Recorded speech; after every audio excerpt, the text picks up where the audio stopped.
SSC के घटना चक्र की बुक में आप सभी का स्वागत है।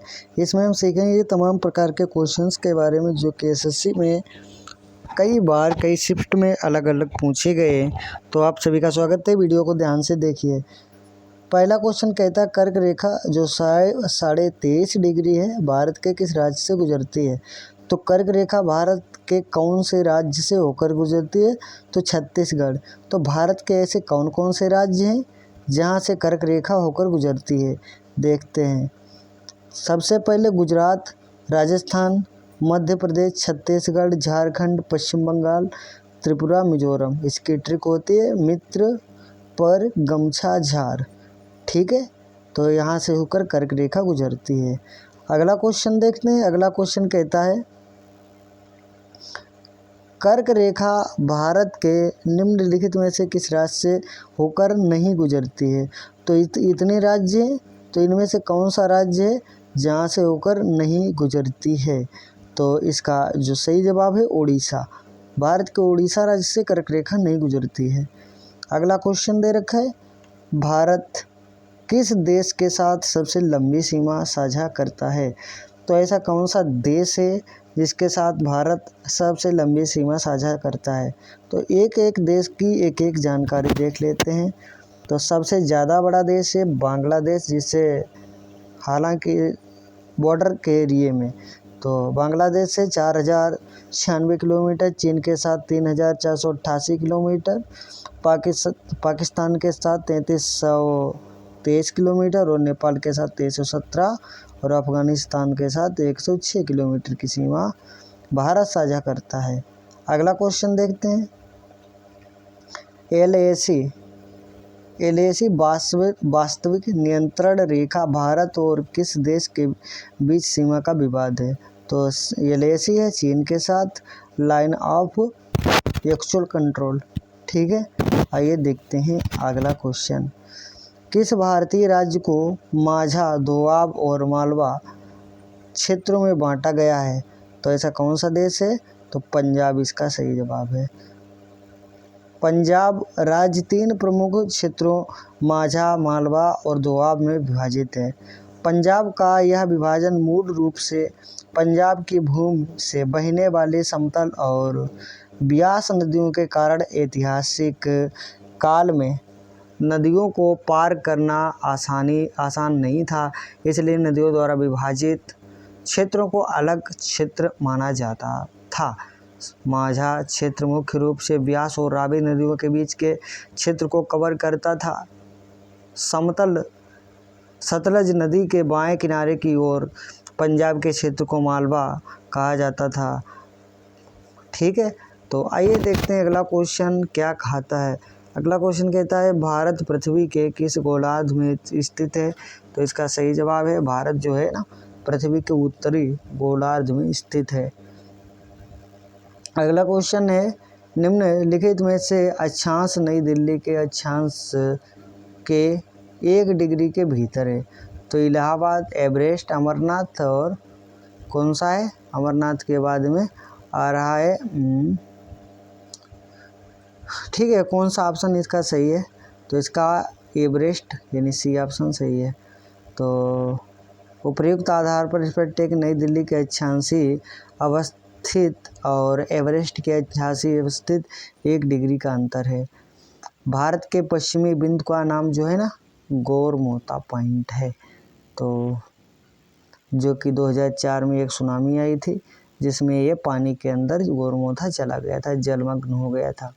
उत्तरी पश्चिमी बिंदु की बात करें तो गुजरात में गोरमोता है सॉरी, और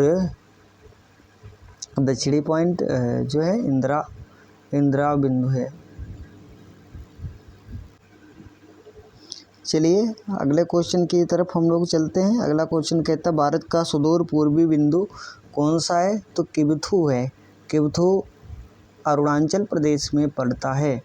अगला क्वेश्चन देखते हैं निम्नलिखित में से कौन सा शहर भारत के मुख्य भू भाग के सुदूर दक्षिणी सिरे से सबसे दूरी पर स्थित है। तो नांदेड़ जो है ना, नांदेड़ जो कि कर्नाटक, तमिलनाडु, सुदूर दक्षिण सिरे पर स्थित नज़दीकी शहर है। ठीक है, अगला क्वेश्चन देखते हैं। अगला क्वेश्चन कहता है इनमें से किस भारतीय राज्य में सूर्योदय सबसे पहले होता है? तो सबसे पहले सूर्योदय जो होता है अरुणाचल प्रदेश में होता है 2 घंटे पहले।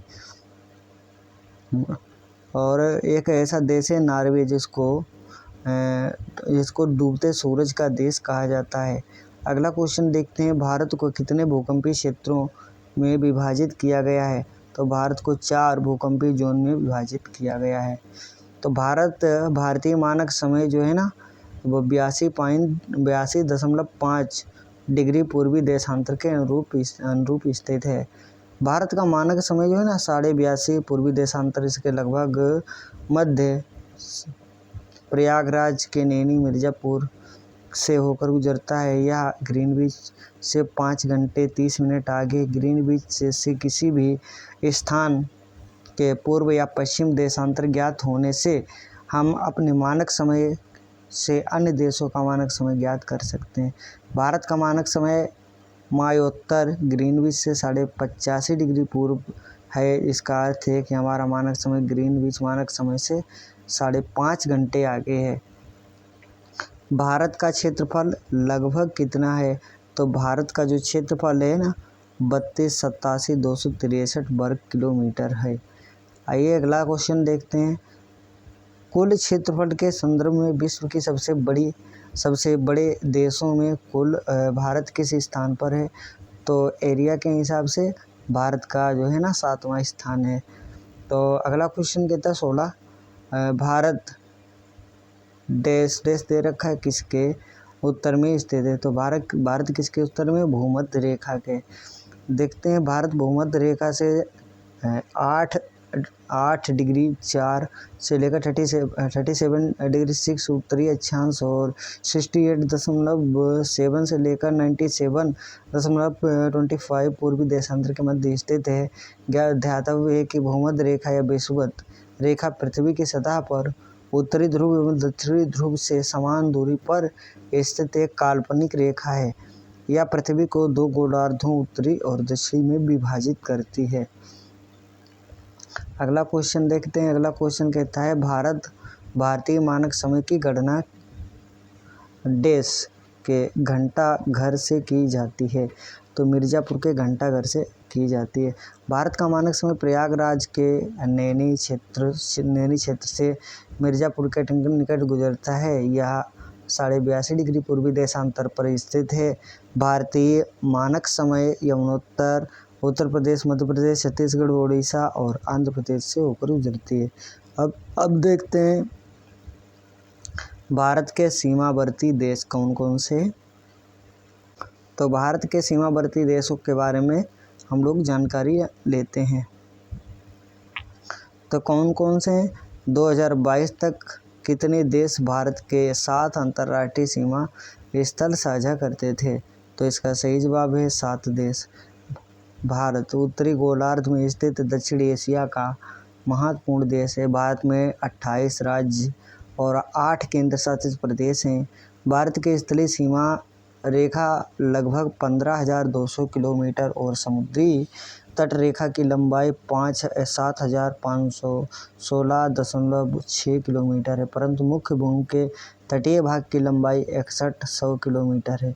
भारत कुल 7 देशों पाकिस्तान, अफगानिस्तान, चीन, नेपाल, भूटान, म्यांमार और बांग्लादेश के साथ अपनी अंतर्राष्ट्रीय स्थलीय सीमा साझा करता है। भारत के कुल 16 राज्य पड़ोसी देश की सीमा से गुजरते हैं। आइए अगला क्वेश्चन देखते हैं। भारत चीन सीमा को कितने सेक्टरों में बांटा गया है? तो भारत चीन सीमा को 3 सेक्टरों में बांटा गया है। चीन भारत का पड़ोसी देश है जिसके साथ भारत अपनी 3,488 किलोमीटर की सीमा को साझा करता है। भारत चीन सीमा 3 सेक्टर पश्चिम, मध्य और पूर्वी में बटी हुई है। पूर्वी सेक्टर में सिक्किम और अरुणाचल प्रदेश की सीमा चीन से लगती है। मध्य क्षेत्र में हिमाचल प्रदेश, उत्तराखंड, पश्चिमी क्षेत्र में लद्दाख से लगती है। भारत के कितनी राज्य और केंद्र शासित प्रदेश उत्तर प्रदेश के सीमावर्ती हैं? तो 9। उत्तर प्रदेश की सीमाएं केंद्र शासित प्रदेश दिल्ली सहित कुल 9 राज्यों से लगती है। ये राज्य निम्नलिखित हैं: छत्तीसगढ़, हिमाचल प्रदेश, हरियाणा, राजस्थान, मध्य प्रदेश, झारखंड, ये सभी राज्य पड़ते हैं। तो इसके आगे की क्लासेस हैं वो लगातार कल से करेंगे। तब तक के लिए बाय, टेक केयर। मिलते हैं अगली क्लास में इसी तरीके के बेहतरीन एसएससी का भौकाल लेकर आने वाले हैं। तब तक के लिए बाय, टेक केयर।